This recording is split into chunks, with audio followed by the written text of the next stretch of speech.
चापम् नमामि रामं रघुवंशनाथम् नमामि रामं रघुवंशनाथम् अतुलितबलधामम् हेमशैलाभदेहम् धनुजवनकृशानुम् ज्ञानिनामग्रगण्यम् सकलगुणनिधानम् वानराणामधीशम् रघुपतिप्रियभक्तम् वातजातं नमामि रघुपतिप्रियभक्तम् वातजातं नमामि।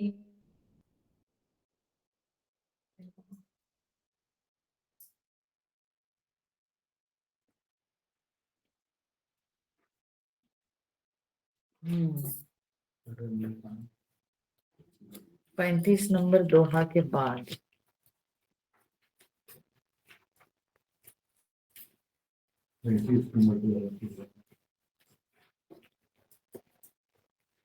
मंत्र जाप मम दृढ़ विश्वासा पंचम भजन सुवेद प्रकाशा छठदम शील विरति बहु कर्मा निरत निरंतर सज्जन धर्मा सातव सम मुनिमय जग देखा मोते संत अधिक करि लेखा आठव जथा लाभ संतोषा सपने हो नहीं देखई पर दोषा नवम सरल सब सन छलहीना मम भरोसहिय हर्षन दीना नवमहु एकहु जिनके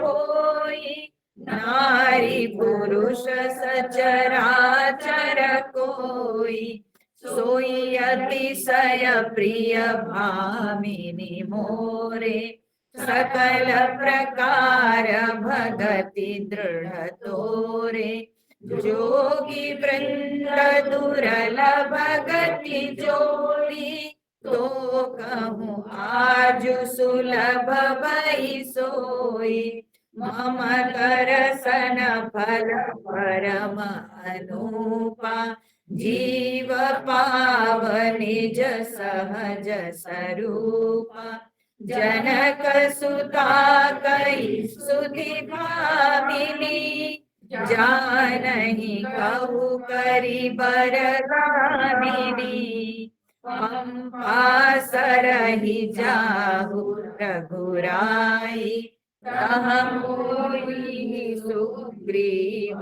मिताई सो सब कहि देव रघुबीरा जानत हूँ पूछहु मति धीरा बार बार प्रभु पद सिरुनाई प्रेम सहित सब कथा सुनाई।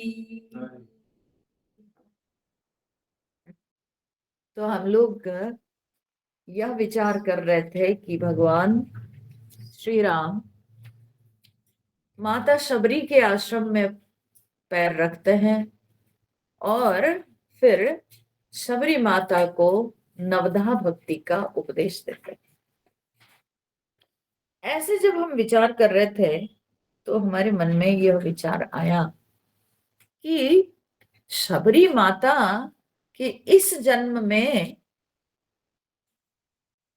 तो जो दृश्यमान है वो है कि वो एक बहुत ही साधारण क्या बोलते हैं जन्म लाभ की थी। ठीक है, एक शबर जात में वो जन्म ली थी। ठीक है, भीलनी थी। तो क्या उनमें कोई ऐसी विशेषता नहीं है, नहीं थी जो भगवान का उनको दर्शन देने का कोई ऐसे विशेष कारण कुछ भी नहीं था। ऐसे ही भगवान आ गए, ऐसे तो हो ही नहीं सकता है ना, कभी नहीं संभव है। तो इसका उत्तर हमको भगवत गीता के 6ठे अध्याय से प्राप्त होता है। हम पूर्व जन्म से इस जन्म तक आएंगे, विचार करेंगे, तब हमको पता चलेगा कि ऐसी बात नहीं कि भगवान बिना कारण आ गए। ठीक है, तो 6ठे अध्याय में भगवान श्री कृष्ण कहते हैं कि कोई साधक साधना करते हुए सिद्धि को बिना लाभ किए अगर शरीर त्याग करता है तो वो अथवा योगिनाम कुले भवति धीमताम, वो जो है योगियों के कुल में जन्म लेता है। ठीक है, और फिर उसके बाद वहां पर उसको पूर्व देह की स्मृति या पूर्व देह में जो साधना वो की हुई हो वो उसकी संपत्ति रहती है, और उसके बाद वह संस्कार के प्रभाव से वो आगे की साधना इस जन्म में शुरू करता है। ठीक है, यतते च ततो भूयः संसिद्धौ कुरु नंदन, भगवान अर्जुन को कहते हैं वहां पर कि ततो भूयः माने उसके बाद, जितना तक वो साधना किया है उसके बाद, ततः माने उसके बाद, फिर वो साधना करने लगता है। ठीक है, संसिद्धौ सिद्धि के लिए माने अपने लक्ष्य में पहुंचने के लिए, परम लक्ष्य को साधने के लिए वो उससे आगे की साधना करता है। ठीक है, तो भगवान की वचन तो मिथ्या नहीं हो सकती, तो इसलिए इस बात को अगर हम मन में ले लेते हैं, और भगवान बहुत बार बोले, 8वें अध्याय में भी ये बात को बोले हैं।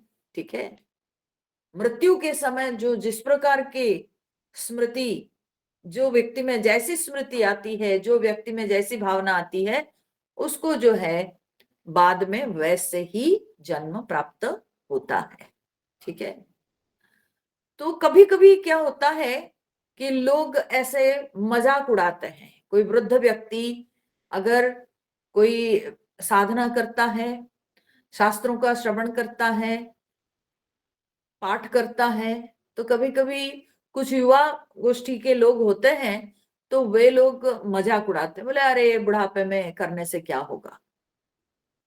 नहीं, कभी ऐसे नहीं सोचना चाहिए, क्योंकि अंतिम क्षण जैसी स्मृति होगी वैसे ही आगे का जन्म होता है। ठीक है, तो अगर कोई व्यक्ति में अंतिम क्षण भगवान की स्मृति बन गई, ठीक है, भगवान की तरफ उसकी गति हो गई, तो जानो कि उसके आगे का जन्म जो है वो उसने तय कर लिया। ठीक है, आगे की गति वो तय कर लिया। तो इसीलिए ऐसे कभी नहीं सोचना चाहिए कि बुढ़ापे में अगर हम साधना करेंगे तो क्या मिलेगा। बोले कि वही साधना के अनुरूप हम जितनी साधना कर लिए उसी के अनुरूप आगे का जन्म होता है, और फिर वो साधना से आगे की साधना हम कर पाएंगे अगले जन्म में। तो इसलिए हमारी साधना कभी व्यर्थ नहीं जाती है, हमारी साधना के अनुरूप ही हमको जन्म मिलता है। ठीक है, और फिर हम साधना के आगे के सोपान हम आरंभ करते हैं अगला जन्म में। ठीक है, जितना हम कर लिए सो कर लिए, अब आगे का सोपान में हम पैर रखेंगे अगला जन्म में। तो इसीलिए अगर अंतिम क्षण में भी कोई कुछ साधना करता है तो व्यर्थ नहीं जाता है, उसका उसको फल जरूर प्राप्त होता है।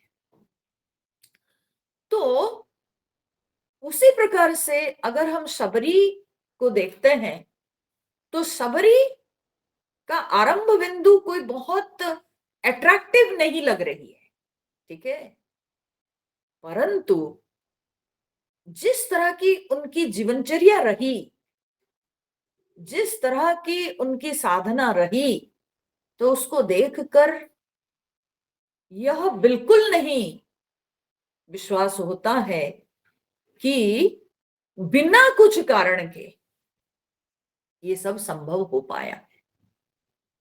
मतंग ऋषि के आश्रम में आना, ऋषियों के सत्संग के प्रति उनके मन में जो आकर्षण बनना एक भिल्ली होकर के, तो ये बिना कारण कभी नहीं हो सकता है। निश्चित रूप से पूर्व जन्म में वो कुछ साधना की होगी जिसके फलस्वरूप उनको ऐसी परिस्थिति, ऐसा क्षेत्र मिल गया, ठीक है। बहुत युवावस्था में ही उनको ऐसा क्षेत्र प्राप्त हो गया कि जहां मुनि ऋषियों का समागम होता था और मुनि ऋषियों के सत्संग उनको प्राप्त हुआ। तो इसलिए अगर कोई व्यक्ति के जीवन में ऐसा संभव हुआ, कोई व्यक्ति के जीवन में अगर इस तरह की परिस्थिति आई, तो जानिए कि ये उसके पूर्व जन्म के किए हुए कर्म, पूर्व जन्म में अभ्यास की हुई साधना के कारण ही इस जन्म में उनको ऐसा क्षेत्र, ऐसी परिस्थिति प्राप्त होती है।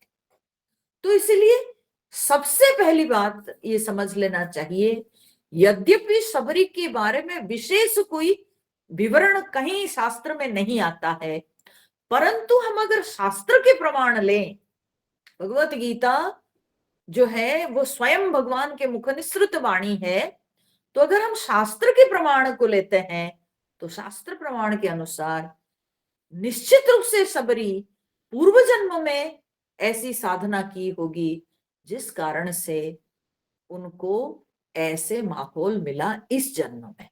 अब बात आती है कि वो शबरी क्यों बनी फिर? बोले कि ऐसे हम लोगों को बहुत शास्त्र में उदाहरण मिलते हैं जहां पर अच्छे अच्छे साधक कोई सामान्य गलती के कारण उनको जो है उसका भी परिणाम भोगना पड़ता है। जैसे कि जड़ भरत की कथा, ठीक है, जड़ भरत जी के कथा में हम लोग देखते हैं कि उनको हिरण की प्रति आसक्ति हुई, परंतु साधना तो वो ये किए थे, तो साधना किए थे इस कारण से उनको हुआ क्या ना, हिरण का जन्म मिला, क्योंकि हिरण के प्रति आसक्ति थी तो उसका फल उनको मिला, और हिरण के जन्म में उनको स्मृति बनी रही कि कैसे हम हिरण के प्रति आसक्ति के कारण आज पशु जन्म प्राप्त किए। इसीलिए हिरण जन्म में भी उन्होंने रहने का स्थान कौन सा चुना ना, पुलह मुनि के आश्रम के आसपास रहे, ठीक है, कि साधु संग मिलेगा, संतों के प्रवचन सुनने को मिलेगा, सत्संग सुनने को मिलेगा, और एक पवित्र वातावरण में रहने से जो अपने मन में जो साधना हिरण जन्म में भी वो कम से कम उसमें बाधा नहीं आएगी। तो देखिए हिरण की स्मृति के कारण उनको हिरण जन्म भी मिला, और साधना के कारण उनको ऐसा स्थान, ऐसा क्षेत्र मिला जहां पर वे अपनी साधना को कर पाए, ठीक है ना। आपको क्या लगता है कि परीक्षित जी जो कि अभिमन्यु के पुत्र होकर जन्म लिए, ऐसे पिता, युधिष्ठिर अर्जुन जैसे ऐसे जो है वीरों के और अर्जुन जैसे भक्त के वे पौत्र होके जन्म लिए, कुंती माता जैसे भक्त भगवान की, ठीक है, तो उनके प्रपौत्र होके जन्म लिए, तो क्या ये बिना कारण हो गया? ऐसा कभी हो ही नहीं सकता है, ठीक है, ऐसा कभी हो ही नहीं सकता है। निश्चित रूप से उनके पूर्व जन्म के किए हुए कर्मों के परिणाम या साधना के परिणाम स्वरूप उनको ऐसा क्षेत्र प्राप्त हुआ है, ठीक है। तो ऐसे बहुत सारे उदाहरण हमको मिलेंगे जहां पर भगवान की स्मृति भी रहती है, परंतु कोई गलती के कारण, कोई त्रुटि के कारण उनको कभी कभी, ऐसे साधकों को या बड़े बड़े भक्तों को भी कभी कभी जो है जन्म, नीच जन्म मिल जाता है। ठीक है, इसमें अ, बहुत सारी कथाएं हैं, भागवत में तो बहुत सारी कथाएं आती है। ठीक है, वृत्रासुर की कथा भागवत में, वृत्रासुर जो कि पूर्व जन्म में एक गंधर्व था और बड़ा भगवान का वो भक्त था, इसलिए वृत्रासुर जब हुआ वो, तब भी वो भगवान की स्मृति उसके अंदर बनी रही, वो भगवान के विषय में बोलता रहा, लेकिन लड़ाई भी किया, असुर के समान जो है इंद्र के साथ लड़ाई भी किया। ठीक है, हाँ? इसलिए मृत्यु के समय उसने जो है क्या मांगा, प्रार्थना क्या किया भगवान से, प्रार्थना यही करता है कि प्रभु, जिस तरह से बिना पंख वाला, हाँ, अजात पक्ष मांगता है, वो बोलता है जैसे एक माने अंडे से जब चूजा निकलता है ना, तो उसका पंख डेवलप ना करता हो तो वो तो उड़ नहीं सकता है, हाँ? तो वो उड़ नहीं सकता, इसलिए अपना खाद्य तो संग्रह नहीं कर सकता है। तो जो माता पक्षी है वो बाहर जाकर के खाद्य संग्रह करके, खाद्य अपने चोंच में लेके आके वो जो है बच्चा को खिलाती है। तो ये जो बच्चा वाला पक्षी जो कि घोंसले में पड़ा हुआ, वो माता का इंतजार करता है कि कब मां आके मुंह में खाना देगी। ठीक है, बोले जिस तरह से बिना पंख वाला वो शिशु पक्षी जिस तरह से माता पक्षी की प्रतीक्षा करता है, प्रभु उसी प्रकार के भाव मेरे मन में आपके प्रति हो। मैं हमेशा आपकी प्रतीक्षा करूं, हमेशा जो है मेरे हृदय में आप कब पदार्पण करोगे, मैं इसी तरह की प्रतीक्षा आपके लिए करता रहूं। तो सोचिए कि ये क्या ऐसे आ गया? नहीं, क्योंकि पूर्व जन्म में उनकी भक्ति वैसी थी, उनकी साधना वैसी थी, परंतु त्रुटि के कारण उनको असुर की योनि प्राप्त हुई, परंतु भगवान के प्रति आकर्षण बना रहा। ये सब दृष्टांतों से ये समझ में आता है कि कोई व्यक्ति के अंदर अगर भगवत भक्ति है तो वो ऐसे नहीं आती है, निश्चित रूप से उसके पूर्व जन्म के कर्म या साधना का परिणाम, सबसे पहली बात। दूसरी बात, अगर उसका जन्म दिखाई पड़ता है कि अ, मतलब ऐसे क्षेत्र में है कि जहां पर बहुत ही चैलेंजिंग होता है उनके लिए साधना करना, तो वह भी कोई त्रुटि के कारण उनको ऐसा जन्म प्राप्त होता है। ठीक है, तो कोई त्रुटि के कारण उनको ऐसा जन्म मिलता है, परंतु उसमें भगवत स्मृति बनी रहती है, भगवान के प्रति आकर्षण बना रहता है। ठीक है, तो उसी प्रकार से यद्यपि शबरी के वर्णन नहीं आता है कोई भी शास्त्र में, परंतु यह मानना पड़ेगा कि शबरी के भी पूर्व जन्म के कुछ ऐसे ही रहस्य होगा जिस कारण से इस जन्म में वो शबरी का जन्म प्राप्त की। ठीक है, एक भीलनी हुई, वनवासी के बीच में वो जन्म, उनका आरंभ बिंदु बहुत आकर्षणीय नहीं थी, परंतु उनका जो भगवान के प्रति आकर्षण या भगवान की कथा सुनने में जो आकर्षण, मुनि ऋषियों के प्रति जो उनके अंदर सेवा करने की जो प्रवृत्ति, यह सब उनके पूर्व साधना के कारण ही संभव हो पाया।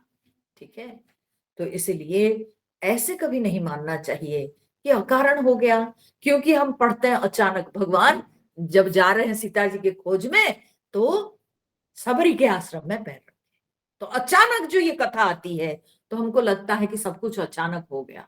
कुछ अचानक नहीं होता है, ये संसार में नथिंग इज एक्सीडेंटल, ये समझ लेना चाहिए पहले। भगवान का प्री पेड तो कुछ भी एक्सीडेंटल नहीं है, ठीक है, कुछ भी आकस्मिक नहीं हो रहा है, सबके पीछे कोई कारण है, सब बिल्कुल विधि विधान से हो रहा है, सब विधि निर्देश से हो रहा है।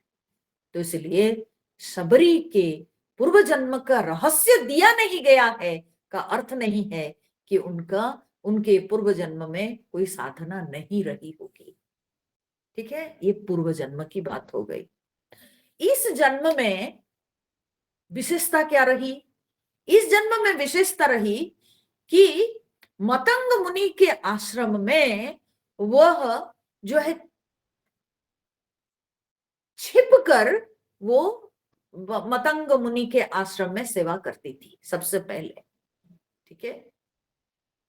जब मतंग मुनि स्नान करने के लिए निकल जाते थे तो तब शबरी जाकर के वो सारे आश्रम में सब साफ सफाई करके झाड़ू पोछा करके सब सामान को व्यवस्थित रख के चुपचाप चली जाती थी, आंखें वो छुप जाती थी, ठीक है। क्यों? क्योंकि वो अपने आप को सोचती थी मैं तो भिल्ली हूं, हाँ, मेरे को तो कुछ पता नहीं, तो कहीं कोई मुनि ऋषि देख लेंगे तो मुझे डांट डपट देंगे, तो इसलिए वो अपने आप को छिपा लेती थी। इस तरह से मतंग मुनि जब बार बार देखते हैं तो बाद में उनको एक बार मन में संदेह होता है, अरे भाई ये तो कोई शिष्य बिना बताए करेगा नहीं, जरूर मेरे को बोलता, अगर मेरे शिष्यों में कोई होता तो मेरे को बोलता, हाँ? कैसे मेरे सारे आश्रम में सब सामान सब कुछ व्यवस्थित कैसे हो जाती है, मैं स्नान करने जाता हूँ, स्नान करके लौटता हूँ, देखता हूँ सब व्यवस्थित, तो कैसे हो जाती है। तब एक दिन स्नान करने जाते हैं और वो पहले लौट आते हैं, है ना, और लौट आके देखते हैं कि ये आश्रम में कर रही है बेटी, तो पकड़ी गई, तो डर जाती है, घबरा जाती है, बोलते माफ कीजिएगा गुरुजी, हाँ, हम सोचते थे अगर हम सामने आ जाएंगे तो कहीं आपको जो है ये बात बुरी लगेगी, एक तो मैं स्त्री हूं और मैं भिल्ली हूं, तो इसीलिए मैं आश्रम की सेवा करके चुपचाप जो है छुप जाती थी, निकल जाती थी। तो मेरे इस अपराध के लिए आप मुझे क्षमा कर दीजिए।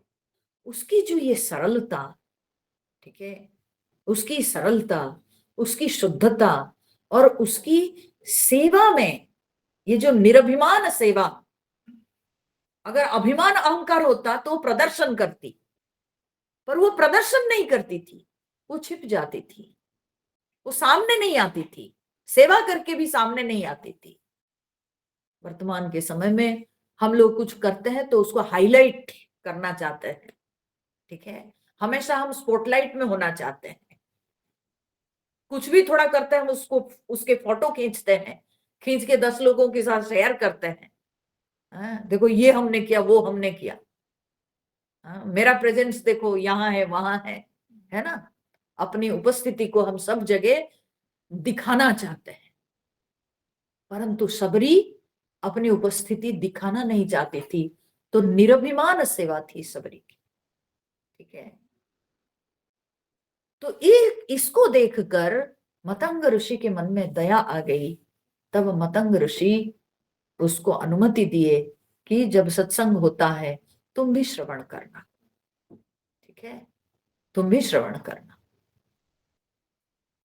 तो आसपास तो वो रहती होगी जरूर, उसका घर होगा, भिल्ली है, बनवासी है, तो श्रवण करती थी।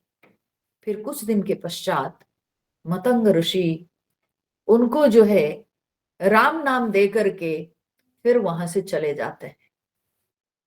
तो चले जाते हैं तो बोलते हैं बोल के जाते हैं कि तुम ये मंत्र का जाप करते रहना और तुमको एक दिन राम मिलेंगे, नाम का जप करो, नाम ही तुमको एक दिन जरूर प्राप्त होंगे, ठीक है। तो शबरी प्रतीक्षा करती रही, ठीक है, शबरी भगवान की प्रतीक्षा करती रही। देखिए, आशा और प्रतीक्षा में बहुत अंतर है। आशा अनिश्चित वस्तु के लिए होती है, परंतु प्रतीक्षा निश्चित वस्तु के लिए होती है। वस्तु या व्यक्ति के लिए होती है। आप प्रतीक्षा करते हो किसके? आप जानते हो कि जो आने वाला है, ठीक है, आप उसके लिए प्रतीक्षा करते हो। आपकी आशा बनती है किसके लिए? मालूम नहीं, कुछ भी हम लोग आशा करते हैं, मुझे ये मिले, वो मिलता, वो मिलता, वो मिलता, हमको पता नहीं है ना, हम तरह तरह के मनोरथ करते हैं। सो आशा हमेशा अनिश्चित वस्तु के लिए होती है, परंतु प्रतीक्षा में निश्चित वस्तु या निश्चित व्यक्ति के लिए हम प्रतीक्षा करते हैं। हाँ, ये बात हो सकता है कि वो कब आएंगे, किस समय आएंगे, वो पता ना हो, फिर भी हमारे मन में ये विश्वास है वे आएंगे, तभी हम उनकी प्रतीक्षा करते हैं। वो दिन में आए, रात में आए, कभी भी आए, लेकिन आएंगे, हम प्रतीक्षा करते हैं। गोपियां भगवान की प्रतीक्षा करती रही, सबरी राम जी की प्रतीक्षा करती रही। तो ये प्रतीक्षा में क्या होता है? प्रतीक्षा में दृढ़ विश्वास होता है, ठीक है। प्रतीक्षा में दृढ़ विश्वास होता है कि मुझे प्रभु मिलेंगे, मुझे भगवान मिलेंगे। तो कितनी बातें हो गई इस जीवन में, हाँ? हम लोगों को ये जो है विचार आता नहीं, कितनी सारी बातें हो गई। सबसे पहले निरभिमान सेवा उसने की, ठीक है, जो साधक का बहुत बड़ा गुण है, तो वो निरभिमान सेवा की। दूसरा जो है, उनको सत्संग प्राप्त हुआ, ठीक है, सत्संग प्राप्त हुआ। तीसरे, उनको गुरु दीक्षा प्राप्त हुई, ठीक है। और चौथी में उनके अंदर दृढ़ विश्वास था, वो भगवान की प्रतीक्षा करती रही, ठीक है। तो इसलिए पूर्व जन्म में कुछ रहा होगा, जिस कारण इस जन्म में उनको साधुओं का संग मिला, ऐसा माहौल मिला, उनके मन में ऐसी जो है प्रवृत्ति, हाँ, उनके मन में शुरू से ऐसी प्रवृत्ति रही। तभी उनको कोई बोला थोड़ी था, वो स्वतः जाके, हाँ, मतंग ऋषि के आश्रम में सेवा करके चली आती थी, ठीक है, ऐसी प्रवृत्ति रही। तो इसलिए ये जरूर पूर्व जन्म के किए हुए कर्मों के कारण या साधना के कारण, और इस जन्म में भी ये सारी साधना वो कर ली, ठीक है, ये सारी साधना, ये जो 4-5 चीजें जो कि इस जन्म में वो कर ली, तब भी जाके अंत में उनको प्रभु का दर्शन प्राप्त हुआ, तभी जाके उनको भगवान का दर्शन प्राप्त हुआ। तो इसलिए अकारण प्रभु का दर्शन नहीं हुआ है। ये नहीं कहिएगा कि देखो सबरी को भगवान मिल गए, ठीक है, ऐसे ही भगवान चले आए, बोले नहीं, ऐसे ही नहीं हुआ है, ठीक है, युक्ति युक्त कारण है ये सब। इतनी सारी साधना के पश्चात वो जो है गुरु सेवा की, ठीक है, गुरु दीक्षा प्राप्त हुई, मंत्र गुरु के दिए हुए जो नाम है, तो वो नाम का वो जाप करती रही जीवन भर, और जाप करने भी ऐसे इस तरह से वो जाप नहीं कर रही थी, वह पूर्ण विश्वास के साथ मेरे गुरु बोले हैं तो भगवान आएंगे जरूर। बोले कैसे पता कि उनके अंदर पूर्ण विश्वास था? बोले विश्वास था तभी तो आश्रम को साफ करके रखती थी, तभी तो वो जो है पूरे वातावरण को शुद्ध रखती थी और सजा करके रखती थी, भगवान के लिए आसन, हाँ, बना के रखती थी, फूल ला के रखती थी, फल ला के रखती थी, सब कुछ ला करके। ऐसे थोड़ी हुआ, इस तरह से थोड़ी हुआ। तो इसका मतलब है कि उनके मन में विश्वास था कि भगवान जरूर आएंगे, और गुरु के बातों पर भी उनको पूर्ण विश्वास था। मेरे गुरु बोले हैं तो राम जी आएंगे। ठीक है, तो इसी प्रकार से तब उनको प्रभु का दर्शन प्राप्त हुआ। तो इसलिए जब भी हम पढ़ते हैं कि भगवान सीता जी की खोज करते करते अब सबरी माता के आश्रम में पहुंचे, तो ये एक वाक्य सुनकर के तुरंत ये निष्कर्ष में नहीं पहुंचना चाहिए, अरे सबरी ने किया क्या था, ऐसे ही भगवान पहुंच गए। बिल्कुल नहीं, बिल्कुल नहीं। ठीक है, उसके अंदर इतना रहस्य है। और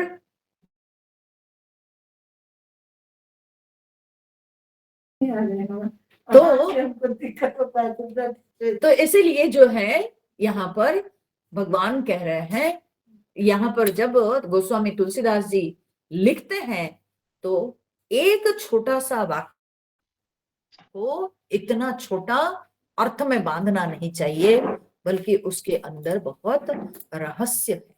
ठीक है, उसके ऊपर चिंतन करना चाहिए कि भगवान ऐसे मिल गए सबरी को, बोले नहीं, बहुत साधना सबरी की है, जीवन भर साधना की है, जीवन भर भगवान की प्रतीक्षा की है, और जीवन भर इस श्रद्धा के साथ वो जी है, विश्वास के साथ वो जी है कि भगवान आएंगे, कभी भी आएंगे, किसी भी समय आ सकते हैं। इसलिए वो अपने आप को भी बहुत अच्छी तरह से रख करके और आश्रम को भी बहुत अच्छा से साफ सफाई करके सब कुछ को बहुत ही बढ़िया प्रकार से भगवान के विश्राम करने लायक बनाकर वो हमेशा भगवान की प्रतीक्षा करती रही। इसीलिए उनको भगवान प्राप्त हुए।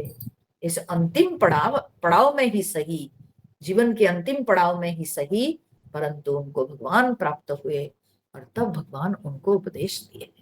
ठीक है, क्योंकि हम जब कल कथा किए ना तो कोई प्रश्न हमको कर दिए बाद में, हम जब गए घर तो किसी ने हमको प्रश्न किया कि अम्मा, तो सबरी को इतनी आसानी से भगवान मिल गए तो हम लोग को क्यों नहीं मिलते हैं। तब हमको फिर पीछे लौटना पड़ा। मैं बोली तब तो मेरे को बोलना ही पड़ेगा। हाँ,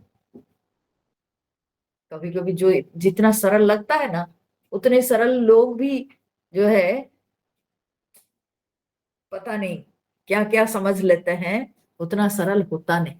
ठीक है, तो इस प्रकार से हम लोग कल देख रहे थे कि भगवान नवधा भक्ति का वर्णन करते हैं, और नवधा भक्ति के वर्णन में भगवान ने कहा सबसे पहली भक्ति, जो भक्ति के विकास के क्रम में पहला जो भक्ति का जो बीज पड़ता है वो है कि संतों के संग करने से।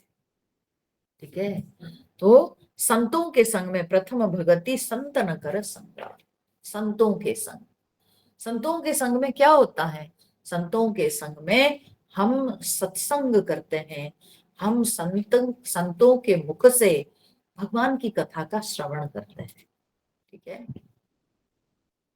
भगवान की कथा हमारे कानों में पड़ती है जब हम संतों के संग रहते हैं।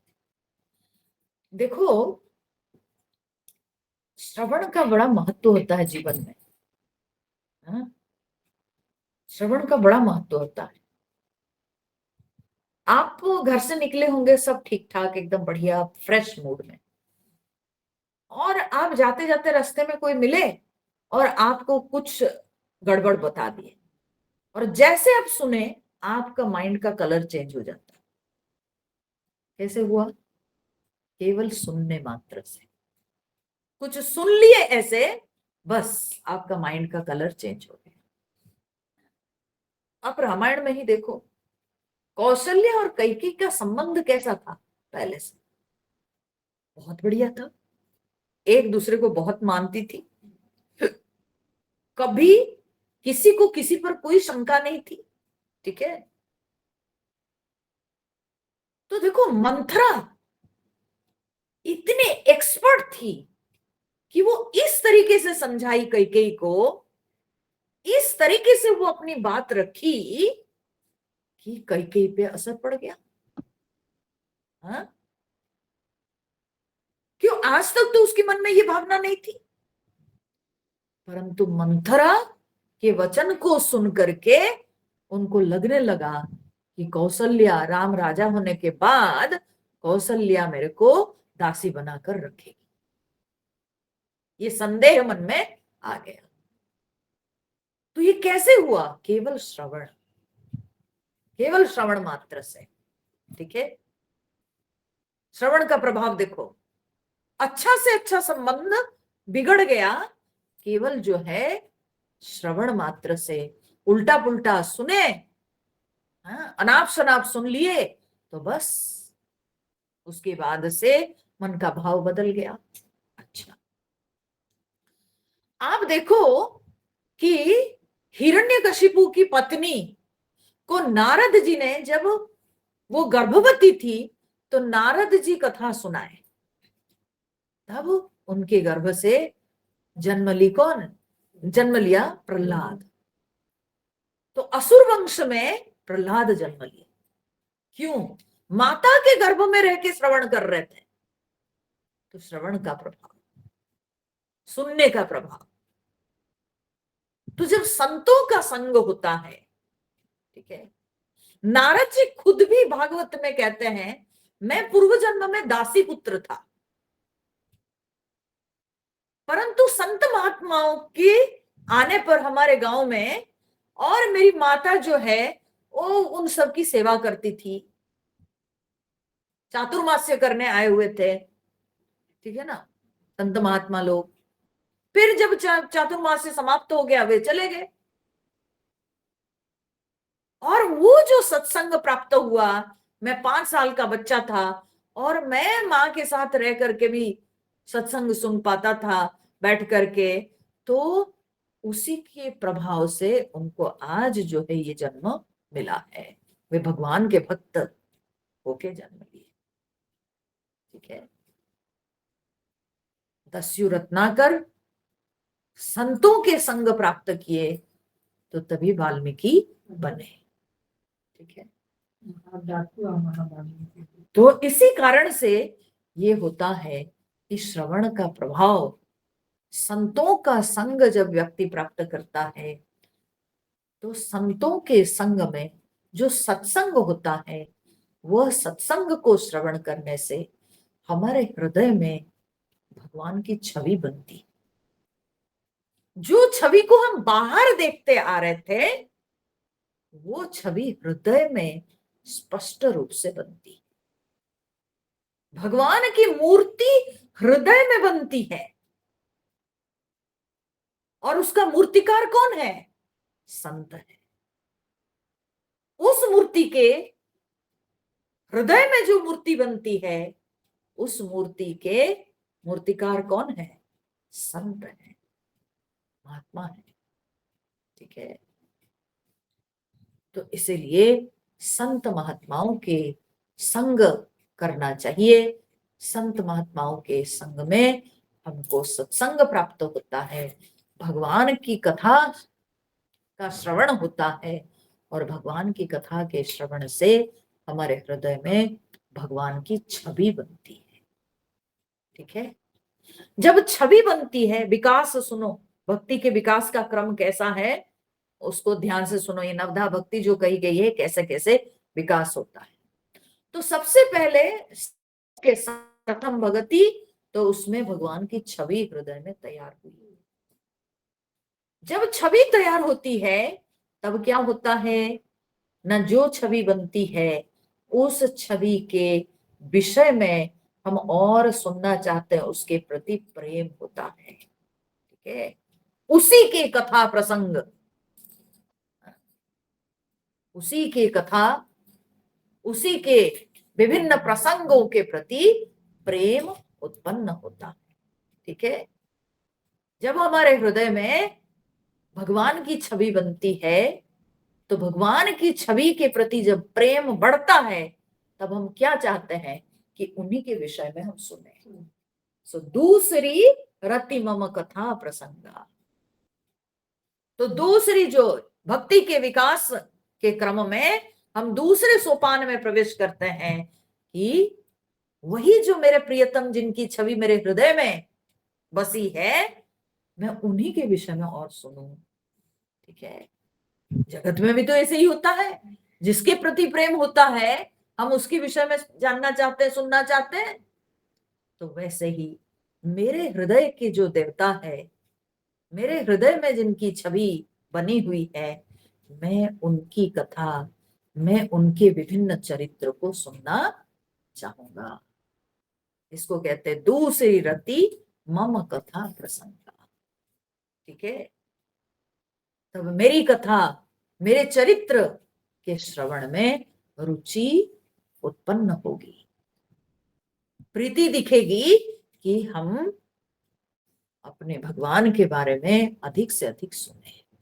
जीवन में जब भी संत महात्माओं के विषय में, महापुरुषों के विषय में, भगवान के विषय में सुनने की रुचि दिखती है, तो जानो कि हम अब अपने कल्याण की ओर बढ़ने लगे। ठीक है, जानो कि अब हमारे जीवन में अधोगति नहीं बल्कि प्रगति होने लगी। ठीक है, नहीं तो इस संसार में लोगों के पास टाइम कहाँ। लोग फिल्मों की चर्चा करते हैं, लोग पॉलिटिक्स की चर्चा करते हैं। ठीक है, लोग दुनिया के विभिन्न घटनाओं के बारे में चर्चा करते हैं। लोगों के पास समय कहाँ है भगवत चर्चा करने के लिए। ठीक है, भगवान की कथा सुनने के लिए लोगों पर समय कहाँ, इतना प्रेम कहाँ दिखता है लोगों के अंदर। तो अगर भगवान की कथा सुनने के लिए हमारे अंदर प्रबल आग्रह है, तो जानिए कि हमारे जीवन में प्रगति होने लगी, हम अपने कल्याण की ओर बढ़ने लगे। दूसरी रति मम कथा प्रसंगा, मेरी कथा, मेरे विभिन्न चरित्र को सुनने की रुचि हो, प्रेम दिखे, भगवान की कथा सुनने के लिए हम आतुर हो गए, ये होना चाहिए। अगर मेरा छूट जाए तो मुझे लगे कि मेरा कुछ, बहुत कुछ छूट गया। ठीक है, ये भाव अगर आता है चलेगा, कोई बात नहीं, एक दिन ना छूटे, तब जानो कि अभी कुछ हुआ नहीं। हाँ, अगर ऐसे लगे कोई बात नहीं, एक दिन ही ना छूटा, हाँ, तब जानो कि भक्ति हुई नहीं है। ठीक है, जो भक्त होता है वो भगवान के विषय में बार बार सुनना चाहेगा, उसको भगवान की कथा सुनने में बहुत आग्रह दिखेगा। तो इसलिए दूसरी रति मम कथा प्रसंगा, दूसरी भक्ति, भक्ति का जो दूसरा सोपान है वो है कि मेरी कथा, मेरे चरित्र को सुनने का आग्रह, चरित्र सुनने का प्रबल प्रेम। ठीक है, देखो कितनी सुंदर, जब हम भगवान की कथा सुनते हैं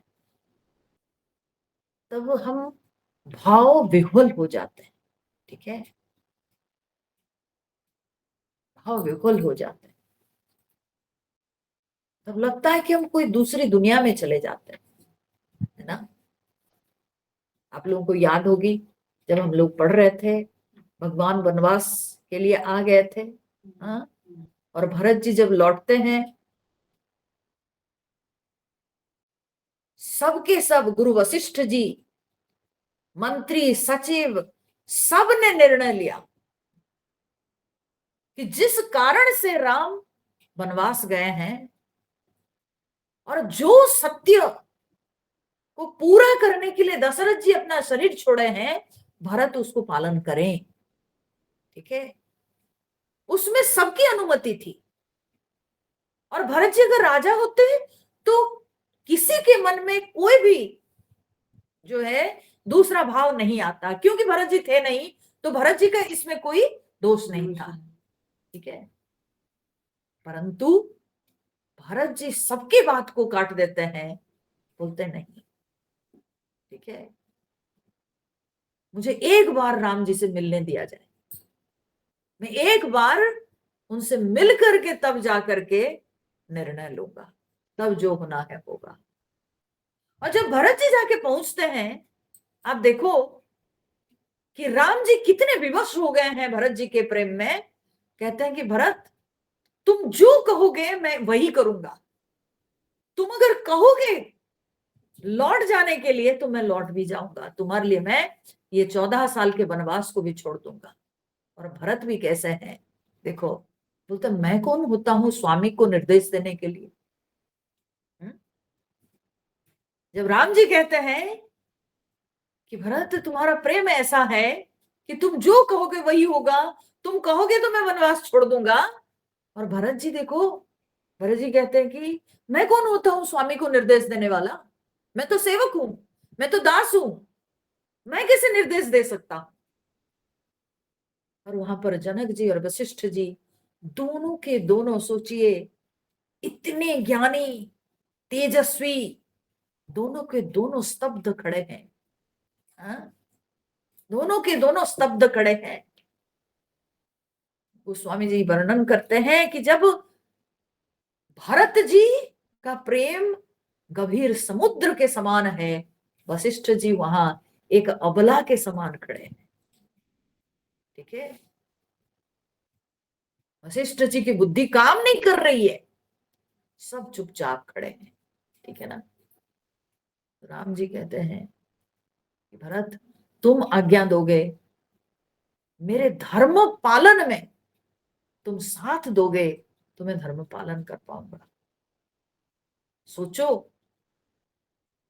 क्या प्रेम की ये सब जो है ना पराकाष्ठा है, और किस तरह के जो है ये प्रसंग है, विचार करने योग्य है। भगवान किस तरह से विवश है कि भरत तुम साथ दोगे तो मैं धर्म पालन कर पाऊंगा, मुझे तुम्हारा साथ चाहिए। ठीक है, तुम साथ नहीं दोगे तो मैं धर्म पालन नहीं कर पाऊंगा। जगत में संपत्ति का बंटवारा करते हुए हम लोग देखे हैं, भाई भाई संपत्ति के बंटवारे, हाँ? वो करने के लिए झगड़ते हैं, लड़ते हैं। और यहाँ पर धर्म पालन के लिए हाँ, विचार विमर्श हो रहा है, एक दूसरे के सामने जो है विवश है।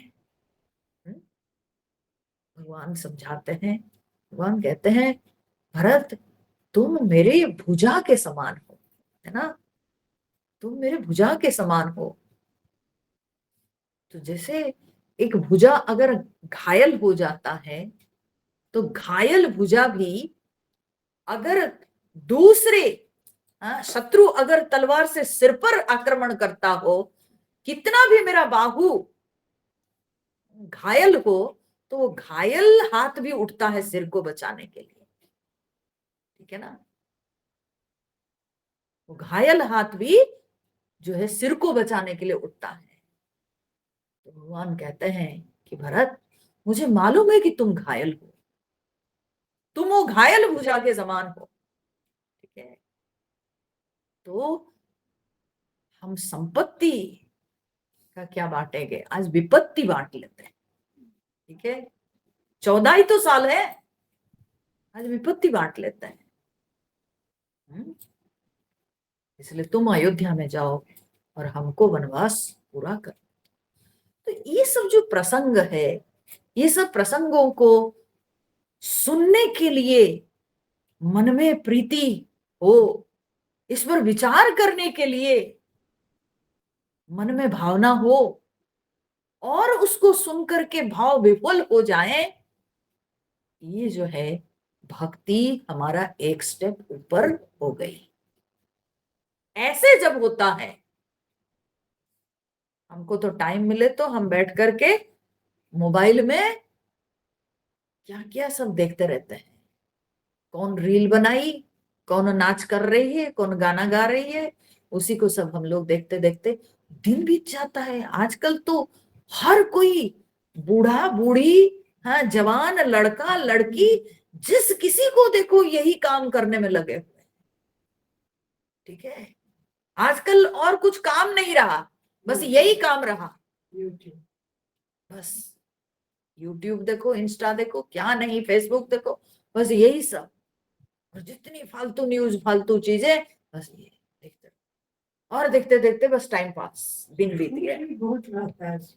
दिन बीत गया, घंटों बीत जाता है, घंटों बीत जाता है।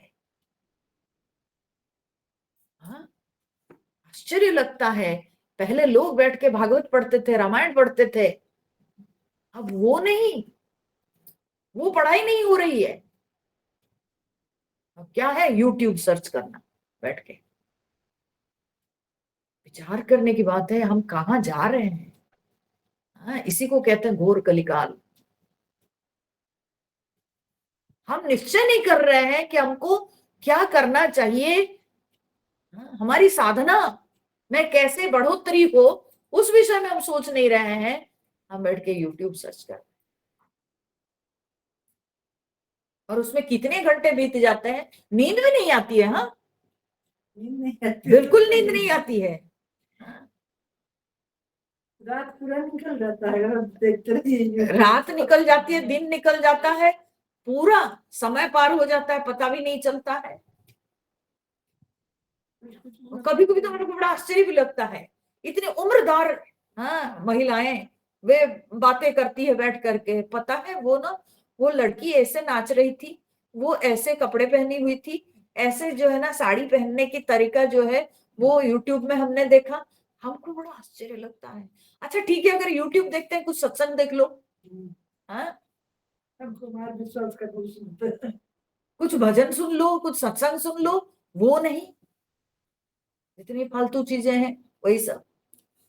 तो भगवान यहाँ पर कहते हैं, भक्ति की बढ़ोतरी कैसे पता चलेगा, जब हमारे अंदर भगवान की कथा सुनने की रुचि दिखाई पड़ती है। ठीक है, सो पहला सोपान होता है संतों का संग, दूसरा सोपान होता है कि भगवान की कथा, भगवान के चरित्र सुनने का मन के अंदर जो है प्रबल इच्छा या प्रबल, हाँ, आकर्षण, इसको कहते हैं भक्ति क्या, दूसरा क्रम। तीसरा क्या है, तो तीसरा है, भगवान कहते हैं कि गुरु पद पंकज सेवा तीसरी भगति अमान, गुरु के चरण कमलों में सेवा। और कैसी सेवा, वो भी अभिमान त्याग पूर्वक सेवा, अमान, गुरु पद पंकज सेवा। सबसे पहली बात है कि कल जो मैंने बताया था कि गुरु आवश्यक है कि नहीं, ये प्रश्न कभी नहीं कीजिएगा। पर इसके साथ साथ एक बात और भी है, गुरु की मार्केटिंग नहीं होती है। ठीक है ना, जैसे बाजार में हम जाके सामान खरीदते हैं, वैसे हम गुरु ढूंढने लग जाएं, तो तब तो जानिए कि हम भ्रम में पड़ गए। ठीक है, तब तक आप क्या करेंगे, जब तक आपका मन कोई एक, इतने जो संतों में, हम संतों के संग में रहे, संतों के सत्संग का श्रवण करते रहे, तो जब तक कोई एक संत में मन नहीं अटक जाता है कि यही मेरे गुरु हैं, ये भाव, ऐसी श्रद्धा जब तक नहीं आ जाती है, तब तक संतों के सत्संग सुनते रहिए, उसमें कोई हानि नहीं है। परंतु गुरु के मार्केटिंग करने मत निकलिए, ये सही है कि नहीं। ठीक है, इस गुरु में कितने क्वालिटीज हैं, कितने गुण है, ये मेरे गुरु होने लायक है कि नहीं। ठीक है, ये सब मत करिए, संतों का सत्संग करते रहिए। करते करते उन संतों में कोई एक संत जो कि गुरु हो जाता है। ठीक है, गुरु हो जाता है। अच्छा, एक बात मैं बताती हूँ, शिष्य जो है वो अपना गुरु मान लेता है किसी को, ठीक है, परंतु कोई गुरु ये नहीं कह सकता है। शिष्य कह सकता है कि आप मेरे गुरु हैं, पर गुरु नहीं कह सकता है कि तुम मेरे शिष्य हो, ठीक है। ये कहीं पर भी ऐसा नहीं है हमारे शास्त्र में। अर्जुन जाके भगवान की शरण में, हाँ, आगे उन्होंने कहा शिष्यस्ते हम साधिमाम त्वां प्रपन्नम, मैं आपका शिष्य हूं हे कृष्ण, आप मुझे शिक्षा दीजिए।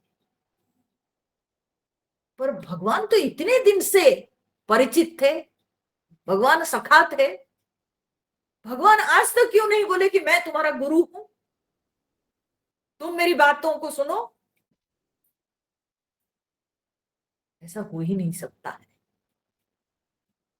ऐसा हो ही नहीं सकता है, क्योंकि गुरु शिष्य का जो संबंध होता है वो संबंध क्या संबंध है? वो जिज्ञासा का संबंध है। जब शिष्य के अंदर जिज्ञासा उत्पन्न होती है, जब शिष्य के अंदर जानने की इच्छा होती है, तब जाकर के वह किसी को गुरु मानता है और वो अपने आप को समर्पित करता है, ठीक है। उसमें गुरु कैसे अपने आप को कह सकता है मैं तुम्हारा गुरु हूं? शिष्य बोलेगा मैं मानता नहीं, है ना, तो मैं मानता नहीं हूं, तो क्या होगा? गुरु का अपमान क्यों होगा? शिष्य मानता ही नहीं, उसके मन में वो भाव आया नहीं किसी के प्रति, तो क्या करेगा? तो गुरु बोल के मेरे मन में अगर भाव है ही नहीं, तो हम क्या कर सकते हैं? आप मेरे को जबरदस्ती, है ना, मेरा गुरु नहीं बना सकते हैं, परंतु कोई शिष्य बन सकता है, अपने आप को समर्पण कर सकता है, ठीक है, वो अपने आप को समर्पण कर सकता है और किसी के समर्पण विनम्रता से वो गुरु को मना लेता है। हमारे चिन्मय मिशन में गुरुदेव स्वामी चिन्मयानंद जी जब तपोवन जी महाराज जी के पास उत्तरकाशी में जाके पहुंचते हैं, तपोवन जी महाराज तो उनकी तरफ देखे तक भी नहीं 3-4 दिन तक, और चल चल के पहुंचे हुए थे,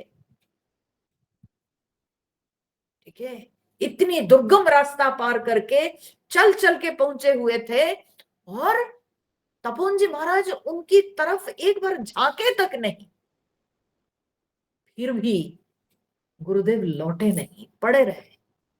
आज नहीं तो कल, कभी ना कभी तो उनका दिल पिघलेगा, कभी ना कभी तो वे मेरी तरफ देखेंगे। तो शिष्य अपनी विनम्रता से, शिष्य अपने समर्पण से गुरु के दिल को जीत लेता है। पर गुरु अगर थोपेगा अपने आप को कि मैं तुम्हारा गुरु हूं, तो ये प्रदर्शन हो जाता है, ये अभिमान हो जाता है, ये गुरु को शोभा नहीं देता है। तो इसलिए कदापि गुरु नहीं कह सकता मैं तुम्हारा गुरु हूं, परंतु शिष्य जो है वो अपने आप को समर्पित करता है गुरु के समक्ष। क्यों? क्योंकि वो जिज्ञासा लेके आता है, उसको ज्ञान की जरूरत है, उसके मन में बहुत सारी शंकाएं उठी है, बहुत सारे प्रश्न उठे हैं, तो वो अपने प्रश्नों को लेकर, अपनी शंकाओं को लेकर वो आया है और गुरु से ही वो समाधान चाहता है। इसलिए भगवत गीता में भगवान कहते हैं तद्विद्धि प्रणिपाते न परिप्रश्ने न सेवया, ठीक है, वो सेवा से, गुरु की सेवा करके, ठीक है, और प्रणिपात पूर्वक यानी विनम्रता के साथ प्रश्न करके वो ज्ञान को प्राप्त करता है गुरु से।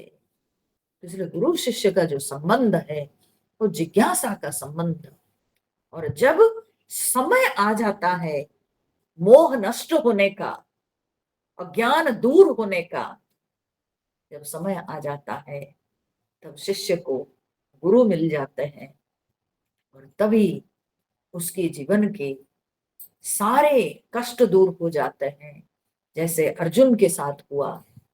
जब वो आया था, जब वो भगवान की शरण में आया, तब इतना रोता, कार्पण्य दोषोपहत स्वभाव पृच्छामि त्वाम धर्म सम्मूढ़ चेता। मैं बिल्कुल मोहित हूं, मैं जानता नहीं हूं मेरे लिए धर्म क्या अधर्म क्या, मेरे अंदर बहुत दोष है। और जब भगवान श्री कृष्ण का ज्ञान उनको लाभ हुआ तो नष्टो मोह स्मृति लब्धा, है ना, मेरा मोह नष्ट हो गया हे कृष्ण। तो ये जो क्या बोलते हैं ट्रांसफॉर्मेशन, ये ट्रांसफॉर्मेशन होता है गुरु के वचन से। और ये समय जब आता है शिष्य के मोह दूर होने का, शिष्य का बंधन नष्ट होने का जब समय आता है, तब शिष्य को गुरु मिल जाता है। ठीक है, इसलिए गुरु को बाजार में जैसे ढूंढते हैं साग सब्जी सामान, वैसे गुरु को ढूंढना नहीं चाहिए। अपने आप जो गुरु होने को होंगे तो वो अपने आप प्राप्त हो जाएंगे, अपने आप ही वही मन अटकेगा। और तब तक संतों का संग करते रहिए। संतों के संग करने से मन कम से कम शुद्ध रहता है, मन में अच्छी वृत्तियां बनती है, और ऐसे होते होते भगवान की कृपा हो जाती है। तब भगवान हमारे जीवन में हमारे गुरु करके किसी को भेजते हैं। ठीक है, तो इसलिए गुरु होना आवश्यक है, पहली बात है। दूसरी बात है कि गुरु अगर प्राप्त हो गए तब गुरु के प्रति समर्पित रहना चाहिए। गुरु पद पंकज सेवा तीसरी भगति अमान। गुरु की सेवा से क्या होता है? गुरु की सेवा से, गुरु की सेवा क्यों जरूरत है? गुरु की सेवा इसलिए जरूरत है क्योंकि शिष्य तो जिज्ञासा लेके आया है, ठीक है, परंतु गुरु के मन में वो वात्सल्य प्रेम उमड़ेगा तभी तो वे शिष्य को अपनाएंगे और शिष्य के मन के सारे प्रश्नों का समाधान करेंगे। तो इसीलिए गुरु के वात्सल्य प्रेम प्राप्त होता है जब शिष्य गुरु की सेवा करता है। ठीक है, गुरु की सेवा से उसको गुरु का वात्सल्य प्राप्त होता है, पहली बात। दूसरी बात है कि गुरु की सेवा की इसलिए आवश्यकता है कि गुरु शिष्य के बीच में कुछ एक व्यवधान रहता है, एक पर्दा रहता है। वो पर्दा जब तक मिटेगा नहीं तब तक सारी शंका का निवारण नहीं हो सकता है। ठीक है, तो इसलिए गुरु शिष्य के बीच में कोई भी व्यवधान नहीं रहना चाहिए, कोई भी पर्दा नहीं रहना चाहिए, क्योंकि जब शंका समाधान होता है, अनेक प्रकार की शंकाएं उठती है शिष्य के मन में, सब प्रकार की शंका का समाधान गुरु के समक्ष होता है। तो उसके लिए व्यवधान दूर होना चाहिए, पर्दा हटना चाहिए। और वो व्यवधान या पर्दा हटता है जब शिष्य गुरु की सेवा करता है। गुरु की सेवा से ही वो व्यवधान हटता है, वो जो अड़चन है, बाधा है, वो खत्म होता है। और तभी गुरु शिष्य के बीच में बिल्कुल जो है एकदम जिसको कहते हैं एक साफ बिल्कुल संबंध होता है। और तभी जो है वहां पर ज्ञान का क्या बोलते हैं, गुरु के मुख से ज्ञान का प्रवाह बहते हुए, ज्ञान का प्रवाह निकलते हुए वो शिष्य के हृदय में प्रवेश करता। ठीक है, तो इसीलिए गुरु सेवा की बहुत आवश्यकता है। क्योंकि ये सब हम लोग आज मॉडर्न युग में रह करके ना, हमारे मन में ये सब शंकाएं उठते, क्यों गुरु सेवा करेंगे, गुरु सेवा की क्या जरूरत है? बोले जरूरत है, जरूरत है। गुरु सेवा की आवश्यकता है, क्योंकि गुरु सेवा के द्वारा शिष्य को गुरु का प्रेम, गुरु का वात्सल्य प्राप्त होता है और व्यवधान भी दूर होता है। तो इसलिए गुरु की सेवा की बहुत आवश्यकता है। परंतु यहाँ पर एक बात है, गुरु सेवा कहने से नहीं कि गुरु के पैरों को दबाना है केवल, ठीक है। गुरु सेवा अनेक प्रकार से हो सकती है, क्या गुरु को जरूरत है, ठीक है। अगर गुरु ने कहा है कि मेरे लिए रोज तुम फूल ला करके रख देना मेरे पूजा के लिए, ठीक, फूल ला के रख दी, ठीक है। हाँ? गुरु सेवा में अगर गुरु को जरूरत है कि उनकी जो है पोथी किताब वो सबको सरिया के रख देना है, हाँ वही जरूरत है, मेरे गुरु को वही पसंद है तो वही पसंद है।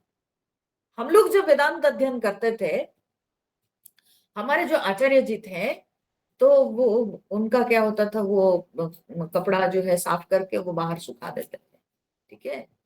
अब बाहर सुखाए हुए हैं, तो एक बार क्या हुआ, वे मना किए थे, हम सभी को मना किए थे कि कोई भी आकर के मेरा कोई काम नहीं करोगे, मुझे अपना काम मुझे खुद को करना है। तो एक ब्रह्मचारिणी थी और वो मानी नहीं इस बात को, और वो क्या की ना, जाकर के गुरुजी के कपड़ा को तय करके रख दी। गुरुजी दूसरे दिन ही उसको घर जाने को कह दिया, दूसरे दिन। बोले मैंने मना किया था, मुझे जो जरूरत होगी तो मैं बताऊंगा। तो हमारे गुरुजी बोलते थे कि यही सेवा है कि मेरे पास मत आओ, मेरे नजदीक मत आओ, ठीक है। हम लोग जो वेदांत अध्ययन किए तो कभी भी वे अपने पास आने नहीं दिए, बोले मेरे पास मत आना, कोई उनके नजदीक कोई नहीं जाना। उनका कपड़ा सूख रहा है, शाम हो गया, तब भी वो वैसे ही हम लोग देखते थे, लेकिन बाप रे बाप जाएंगे नहीं, उस एरिया के नजदीक नहीं जाएंगे, क्यों, मना है, ठीक है। तो जो आ गया है सो है। तो बोले यही है सेवा, तुम लोग अपना अध्ययन करो, अपने अध्ययन में ध्यान दो, अपना जप करो, अपनी साधना करो और मुझे अपना काम करने दो, यही है गुरु सेवा। तो अगर हमारे गुरु को यही सेवा चाहिए तो यही सेवा चाहिए, ठीक है, यही सेवा चाहिए। तो गुरु को क्या चाहिए, जो उत्तम शिष्य है वो संकेत मात्र से समझ जाएगा, ठीक है। या कभी कभी गुरु बोलने से पहले भी वो समझ जाएगा कि क्या चाहिए, मेरे गुरु को क्या पसंद है। आप अगर उसमें जबरदस्ती करोगे तो क्या होगा ना, गुरु के मन में विकृति पैदा होगी, ठीक है। फिर वो स्वीकार क्या करेंगे, वो त्याग कर देंगे, जाओ फेंक देंगे। तो इसलिए ये बहुत आवश्यक है समझना कि गुरु सेवा कैसी है। गुरु सेवा का केवल एक ही रूप नहीं है कि गुरु के पैरों को दबाए, वही हुई गुरु सेवा। हम गुरु सेवा जैसे शब्द सुनते हैं ना तो दिमाग में आता है गुरु सेवा माने जो गुरु के पैर दबाते हैं, जी नहीं। मैंने बताया ना, हमारे गुरु की सेवा थी कि अपना अध्ययन करो, मेरे पास मत आओ, मेरे पास नहीं आना, यही तुम लोगों की सेवा मेरे प्रति, ठीक है। तो गुरु सेवा और अभिमान त्याग पूर्वक सेवा करना है, क्योंकि अभिमान जहां सेवा में आ जाती है वो सेवा सेवा तो नहीं रह जाती है, और अभिमान, कोई भी कर्म में अगर अभिमान आ जाता है तो वो कलुषित हो जाता है वो कर्म। तो इसलिए अभिमान त्याग पूर्वक गुरु की सेवा होनी चाहिए। चौथी, भगति मम गुण गण करई कपट तज ज्ञान, कपट त्याग करके भगवान के गुणगान करना चाहिए, गायन, भगवान के गुणों का गायन करना है, ठीक है। ये गायन जो है ना, ये व्यक्तिगत हो सकता है और ये सभा में भी हो सकता है।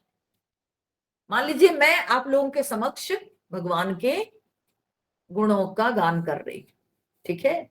तो मुझे यही क्षेत्र मिला है तो मैं कर रही हूं, परंतु कोई जरूरी नहीं कि केवल मैं जब सभा होगी मैं गुण का, भगवान के गुणों का गान कर सकती हूँ, मैं व्यक्तिगत नहीं गान कर सकती हूँ। कर सकती हूँ, मैं अकेले में भी कर सकती हूँ, भगवान के गुणों का गान कर सकती हूँ, ठीक है।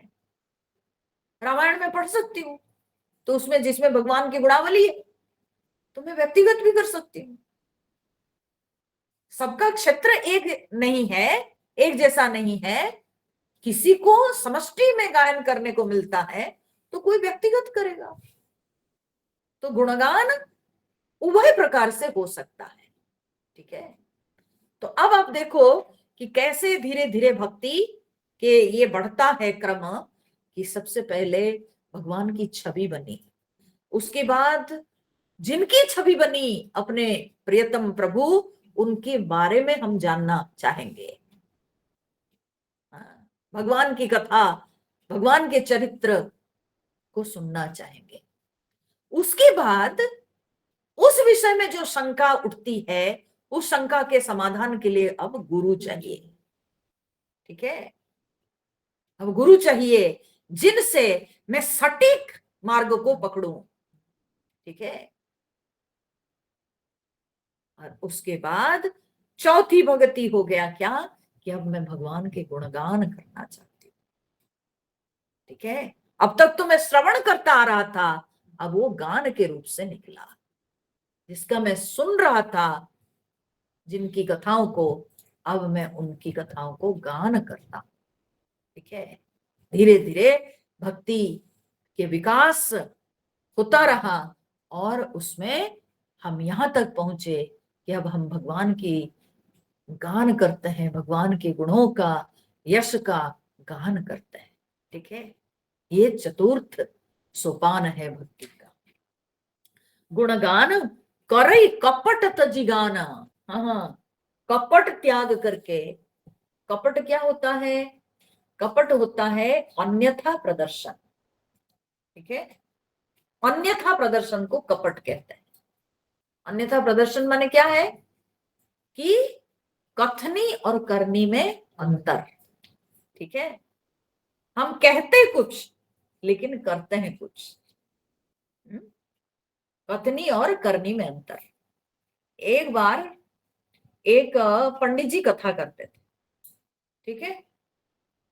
और पंडित जी को बैंगन खाने में बहुत अच्छा लगता था, उनको बैंगन की सब्जी बहुत अच्छी लगती थी, ठीक है। और उस दिन कथा में उन्होंने बैंगन की सब्जी को जो है, सब्जी का बड़ा दोष निकाले। बोले इसमें कोई गुण नहीं है, हाँ, विगुण है ये, इसमें कोई गुण नहीं है, ये अच्छा नहीं है, ये सब बोले।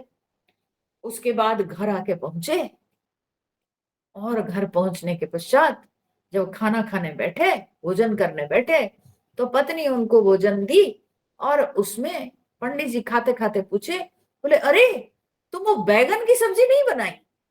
तो पत्नी ने कहा आज जब आप कथा कर रहे थे मैं पीछे बैठ के सुन रही थी, तो आप बैंगन का इतना दोष निकाले, तो इसलिए घर में जो बैंगन थे मैं फेंक दी, ठीक है। तो मैंने फेंक दिया, तो इसलिए आपको बैंगन की सब्जी नहीं मिलेगी और मैं कभी नहीं बनाऊंगी बैंगन की सब्जी। तो बोलता है अरे बुद्धू, वो तो दूसरों के लिए, वो अपने लिए थोड़ी, ठीक है। तो ऐसे अनेकों बार होता है कि कथनी और करनी में अंतर, कहते कुछ और करते कुछ और। लोग वैराग्य की बातें करते हैं लेकिन ध्यान रहता है मेरा बैंक बैलेंस कितना, पैसा कितना, हाँ, आमदनी कितना हो रही है, तो ये ध्यान रहता है। तो इसको कहते हैं कपट। भगवान के गुणों का गान करते हैं लेकिन ध्यान किधर है? वैराग्य की बातें करते हैं, सभा में लंबा लंबा भाषण दे दिए, ठीक है। विरक्ति होनी चाहिए, ये सब, हाँ, गुण है संतों का गुण, महापुरुषों का गुण, भगवान के ये सब गुण है, तो बड़े लंबे लंबे भाषण दे दिए, और इधर ध्यान क्या है कि कितना पैसा आया, कितनी आमदनी हुई, बैंक बैलेंस कितना हुआ। तो इसी को कहते हैं कपट। जो कहते हैं वो करते नहीं, जो कहते हैं उसका अभ्यास नहीं करते। और इसी कारण से क्या होता है, ऐसे लोगों के जो प्रवचन है उसका प्रभाव नहीं पड़ता है। बोलने वाले तो बहुत है, आजकल तो बहुत मिलते हैं, परंतु उसका प्रभाव नहीं पड़ता है। उसका कारण है कि जितने आयोजन होते हैं उतने लोगों में परिवर्तन क्यों नहीं आता है, क्योंकि जो बोलने वाला है उसके अंदर वो भाव है ही नहीं। कपट, ठीक है, कपट है। तो बोलते हैं भगवान का गुणगान कपट त्याग करके करना चाहिए, गायन करना चाहिए, परंतु कपट त्याग करके करना चाहिए। हम जो कहते हैं अपने जीवन में उसको अभ्यास करना चाहिए, और अगर अभ्यास नहीं हो पाता है उसके लिए मन में कम से कम थोड़ा क्लेश अनुभव होना चाहिए कि मुझसे हो नहीं पा रहा है, हे प्रभु कब मुझे आप संत बनाओगे। गोस्वामी जी ने भी ये प्रार्थना की है, गोस्वामी जी ने भी ये भावना रखी है कि प्रभु कब मेरे अंदर संत भाव आएगा। तो इसलिए संत भाव मेरे अंदर आए, कम से कम ऐसी जो है भावना रखनी चाहिए, भगवान से प्रार्थना करनी चाहिए कि मन के अंदर ये सब जो दोष हैं इन दोषों से हम कब मुक्त होंगे। तो कपट त्याग करके भगवान के गुणगान करना चाहिए, दिखावे के लिए नहीं, प्रदर्शन के लिए नहीं कि मैं कितना बढ़िया गाता हूं, देखो कितना बढ़िया मैं प्रवचन करता हूं। गुणगान कहने का अर्थ है कि भगवान की कथा करना। तो देखो मैं कितने सुंदर शैली में, कितने सुंदर शब्दों की, हाँ शब्दों का मैं प्रयोग करता हूँ, कितने सुंदर वाक्य रचना करके मैं बोल पाता हूँ। वो सबसे क्या मतलब है अगर भाव शुद्ध नहीं, अगर भाव में कपटता है तो फिर वो प्रवचन बेकार जाता है। तो इसलिए भगवान कहते हैं कि भगवान के गुणगान कपट त्याग करके करना चाहिए। अच्छा, अगर हम कहें ऐसे, हम मान ले कि भाई जिसके कथनी और करनी में अंतर ना हो तो वो तो सिद्ध पुरुष हो गया ना, है ना। जो कहता है और वही करता है वो तो सिद्ध पुरुष हो गया। और संसार में ऐसे सिद्ध पुरुष कितने होंगे, है ना। संसार में ऐसे कितने सिद्ध पुरुष होंगे, तो ऐसे महापुरुष कितने होंगे। तो क्या भगवान की कथा करना गलत है। उपनिषद में भगवान कहते हैं स्वाध्याय प्रवचनाभ्याम न प्रमदितव्यम, प्रवचन करना चाहिए, हमेशा सुंदर वचन बोलना चाहिए, भगवान के बारे में चर्चा करनी चाहिए।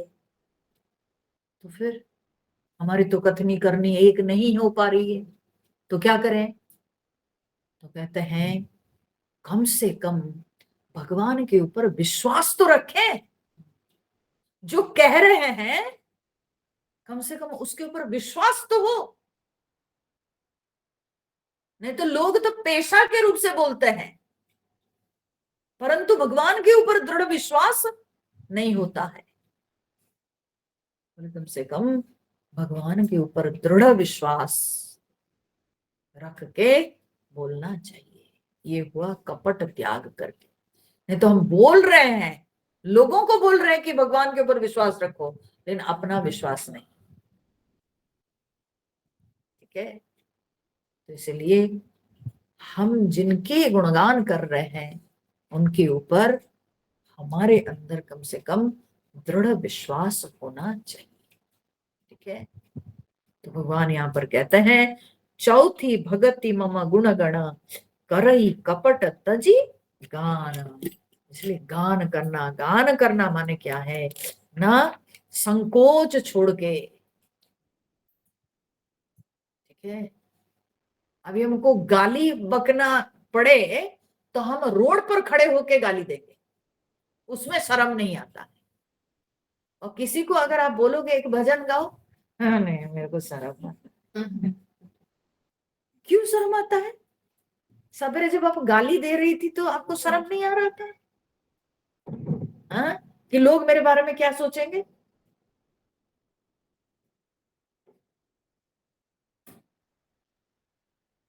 हमको एक बार की बात हमेशा याद रहेगी।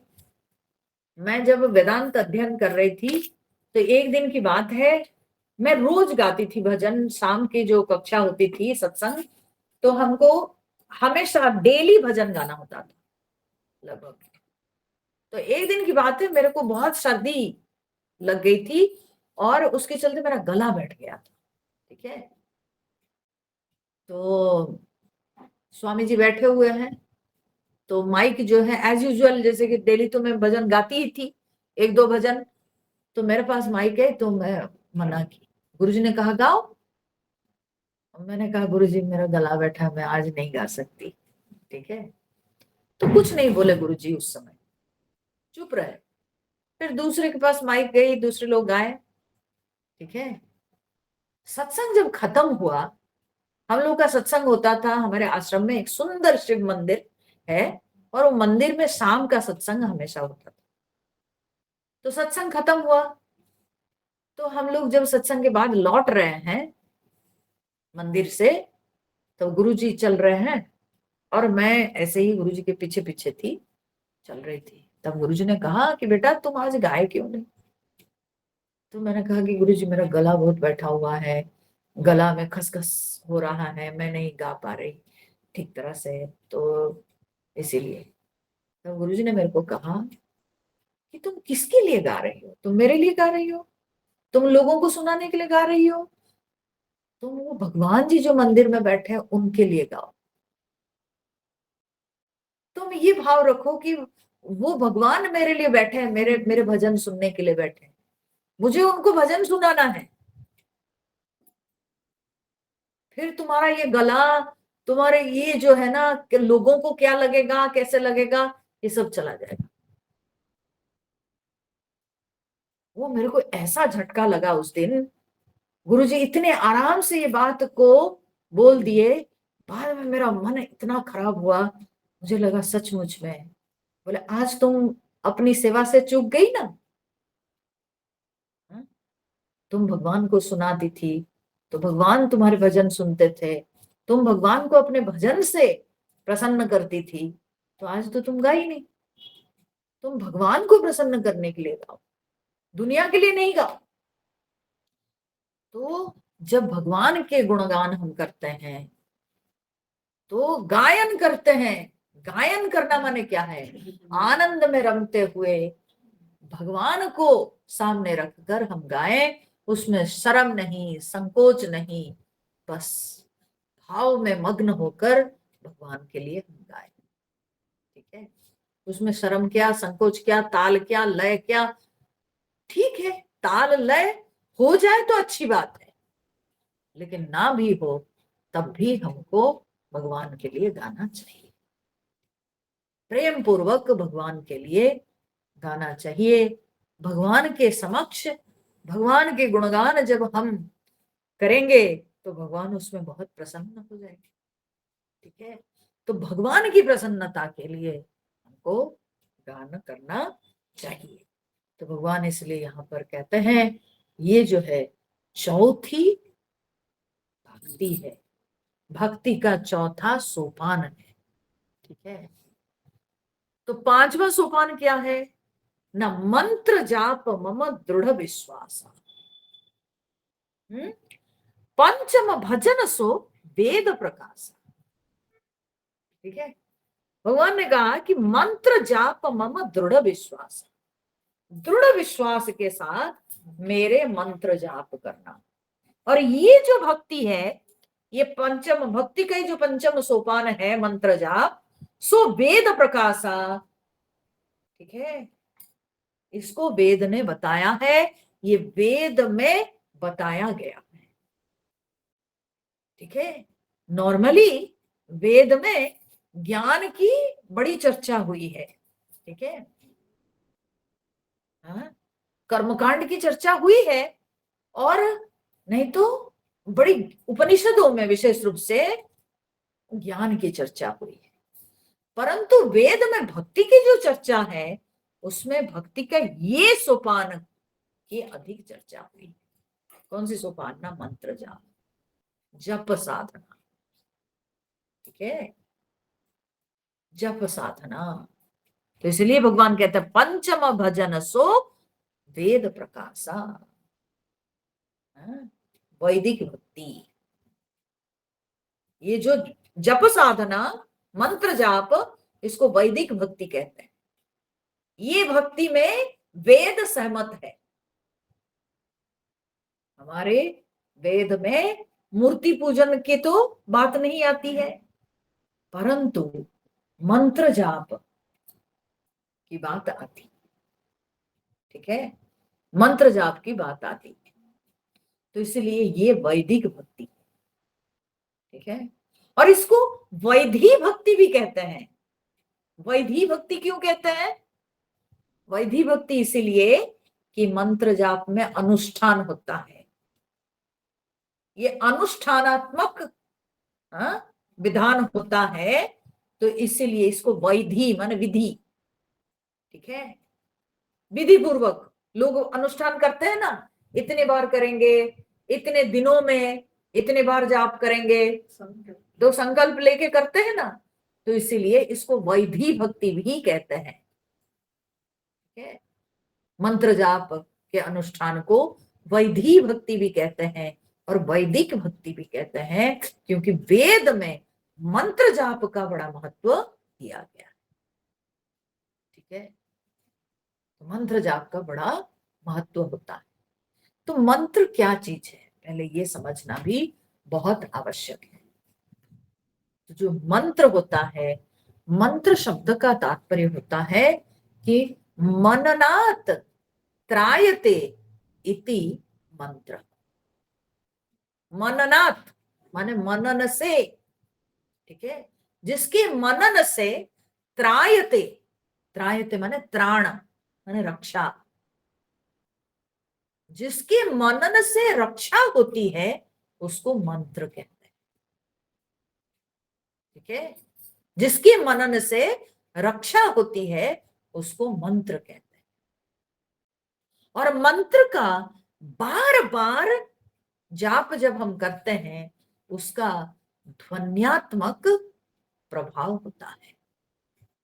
ठीक है, ध्वनि का मतलब साउंड नहीं, ध्वनि का मतलब यहाँ पर वाइब्रेशन, जो कंपन होता है।